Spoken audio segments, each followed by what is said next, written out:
even if things are going really well for you now, there's going to be a time in the future where things are rough.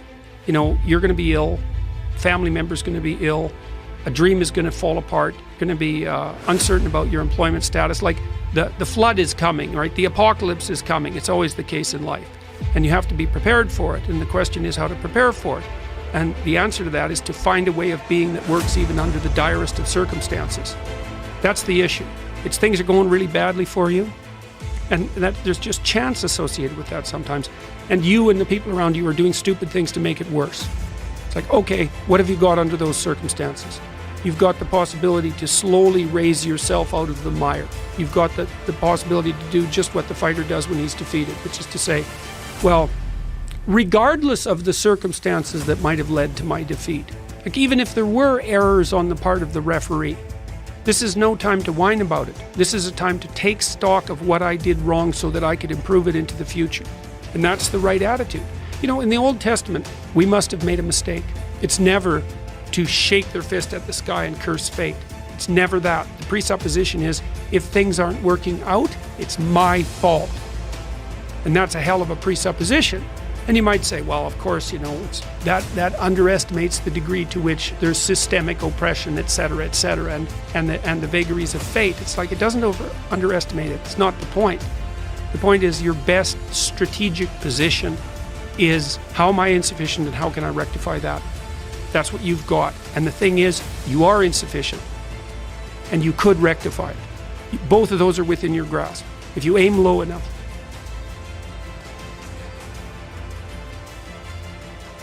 When you say to someone, you're okay because of your position, that's not good enough, because you have to say, well, wait a second, you need a trajectory. And maybe you're okay if you're okay in your position and your trajectory. But you know, the self-esteem movements and all of that will accept yourself the way you are. It's like, I don't tell people that they're okay the way they are. No, I say, no, you could be way more than you are.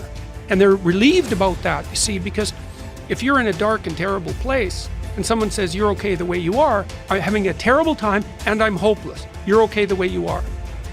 Well, then what? That's where I am? And what do you want to tell a young person? You're 17, you're okay the way you are. It's like, no, you're not. You got 60 years to be better. And you could be way better. You could be incomparably better across multiple dimensions. And in pursuing that better, that's where you'll find the meaning in your life. And that will give you the antidote to the suffering.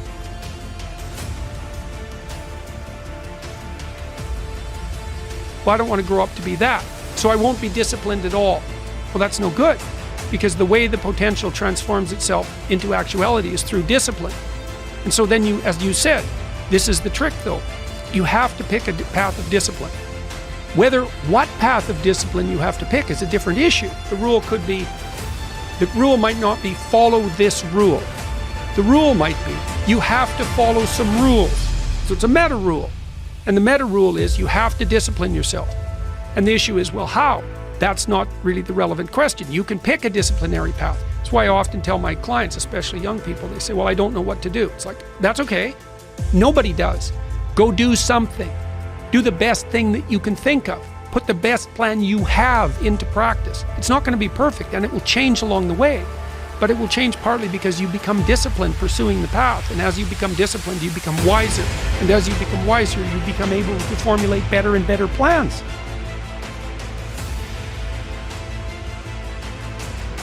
Well, you have to treat yourself like you matter, because if you don't, then you don't take care of yourself, and you become vengeful and cruel, and you take it out on people around you, and you're not a positive force. None of that's good. So you suffer more, and so does everyone around you. And there's a malevolence that enters into it. None of that's good. So that's what happens if you don't treat yourself like you matter. And then, well, what happens if you don't treat other people like they matter?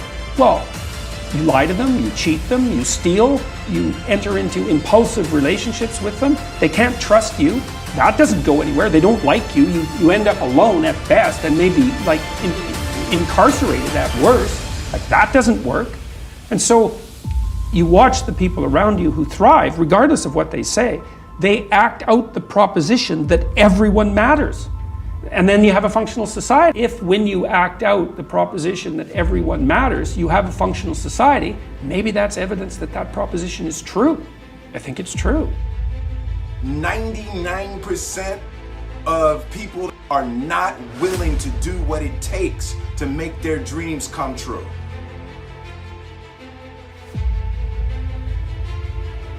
The Marines have a saying, everybody wants to go to heaven, but nobody wants to die. And that's just real. At the center of bringing any dream into fruition is self-discipline. You know, something as simple as food and eating. It's not about your body as much as it is about your mind. It's getting command of your mind to be able to choose actions that are in your own best interest.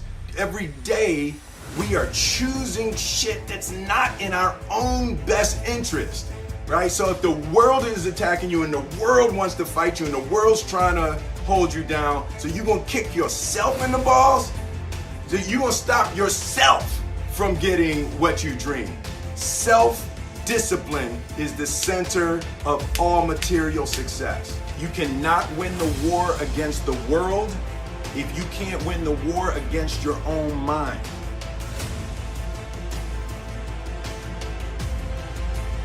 I believe that self-discipline is the definition of self-love.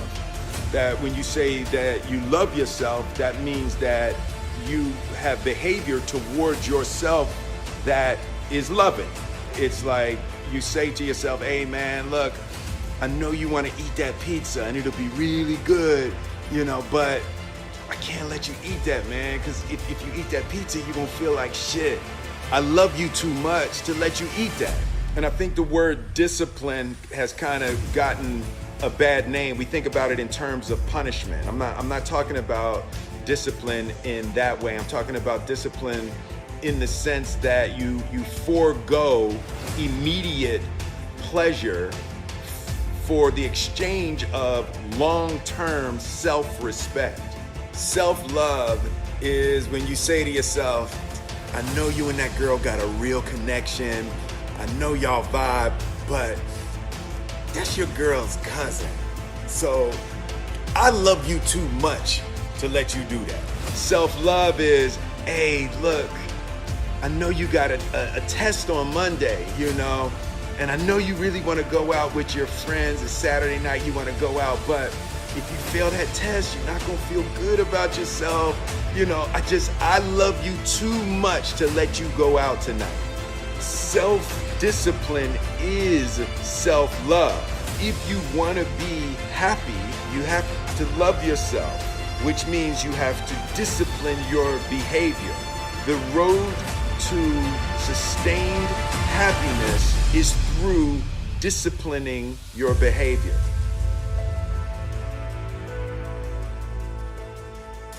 The concept of improving lives runs through the center of everything I do. And then I realized that the way to improve lives is to continually improve yourself.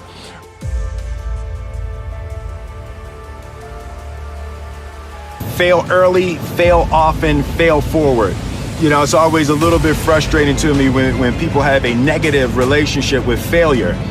Failure is a massive part of being able to be successful. You have to get comfortable with failure. You have to actually seek failure. Failure is where all of the lessons are. You know, when you go to the gym and you work out, you're actually seeking failure. You want to take your muscles to the point where you get to failure, because that's where the adaptation is. That's where growth is. Successful people fail a lot. They fail a whole lot more than they succeed, but they extract the lessons from the failure and they use that, the energy, and they use the wisdom to come around to the next phase of success. You gotta take a shot. You have to live at the edge of your capabilities.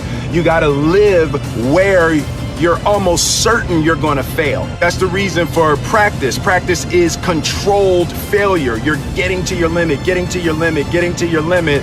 You can't lift that, you can't do that, until you get to the point that all of a sudden your body makes the adjustment and then you can do it. Failure actually helps you to recognize the areas where you need to evolve. So fail early, fail often, fail forward.